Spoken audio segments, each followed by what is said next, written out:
Cubs missed the playoffs again. Actually, the playoffs are in swing right now, and the Cubs are at home. And Jed Hoyer had his end of the season press conference, and it sounded almost identical to me to what he said last year about the Cubs coming up short. Same exact 83-79 record, which is where these guys are. So they didn't improve, they didn't fall back, and they didn't make the playoffs. We're going to talk about that right here on the Cubs Baseball channel.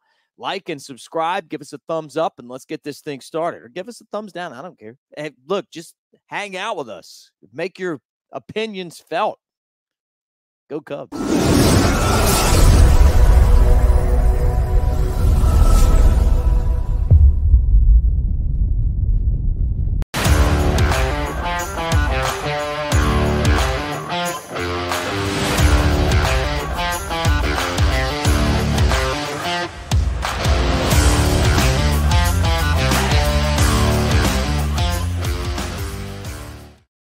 Trying to do the math, man. How many years have I been a Cubs fan? It's been a long time. I don't even want to tell you guys because I don't want to age myself. I mean, maybe you think I'm younger than I really am. And that's my hope. I guess when you get older, you always hope people think you're a little younger than you are. But I've been around Cubs baseball for a long time, not just spending times around the organization, but as a fan.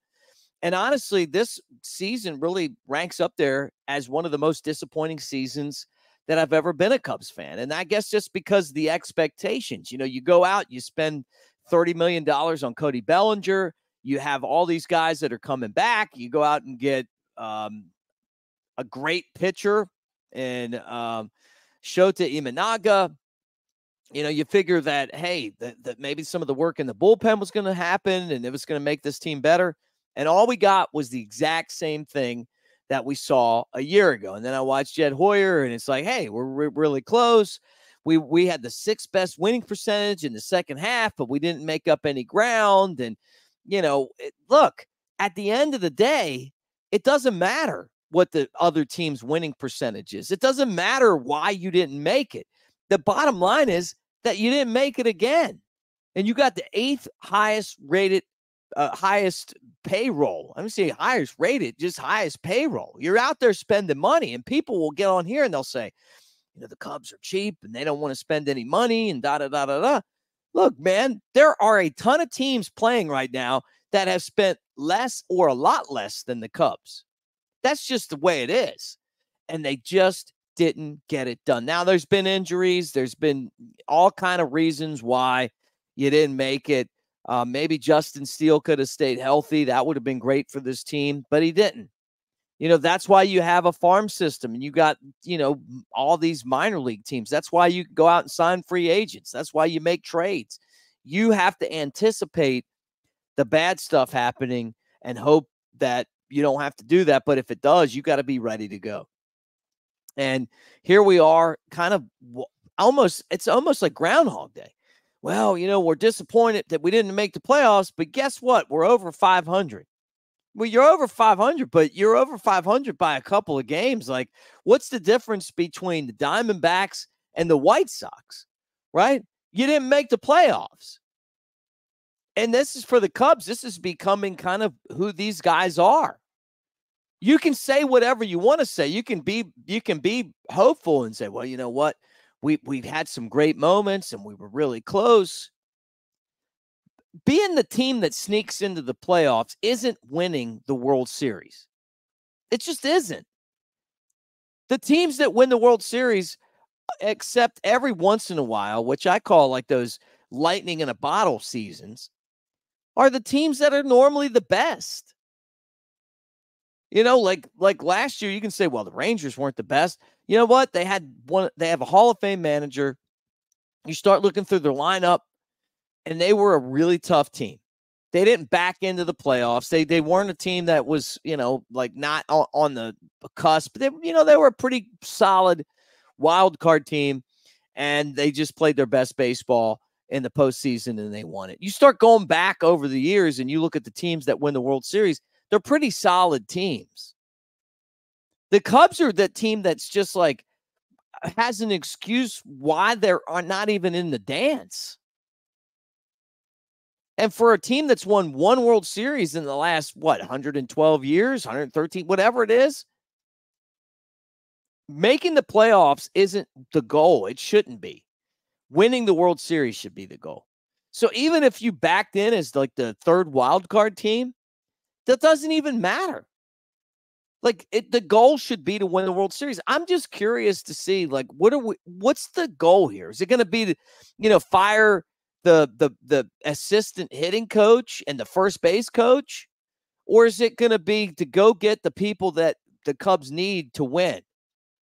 And is this team in a trajectory to win a World Series?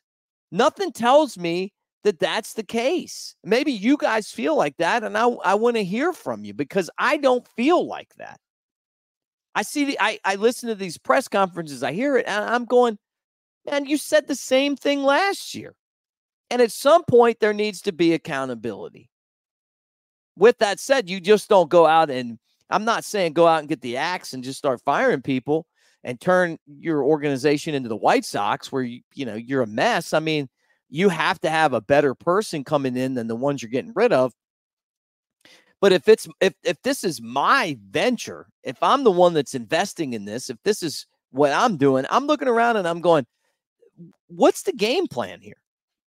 Is it to have a bunch of guys signed that keep coming in at 83 and 79?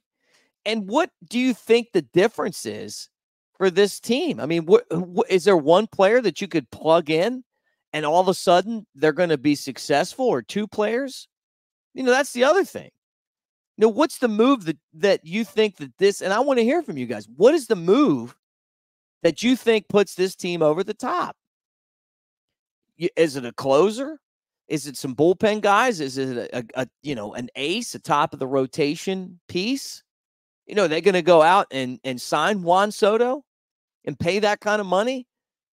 We felt like they were in the mix for Shohei Ohtani, but they weren't going to stomach $700 million. And it's paid off for the Dodgers. Watch them win the World Series. But I saw that. Look, I like Jed. This isn't a personal attack on him. I'm not, and I know a lot of you guys want to see him out. That's not what I'm saying. What I'm saying is that as an organization, in any business, if you keep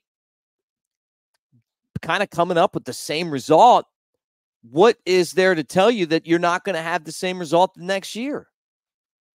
And what makes you feel like that 83 and 79 isn't going to be the result next year? What if it's 79 and 83?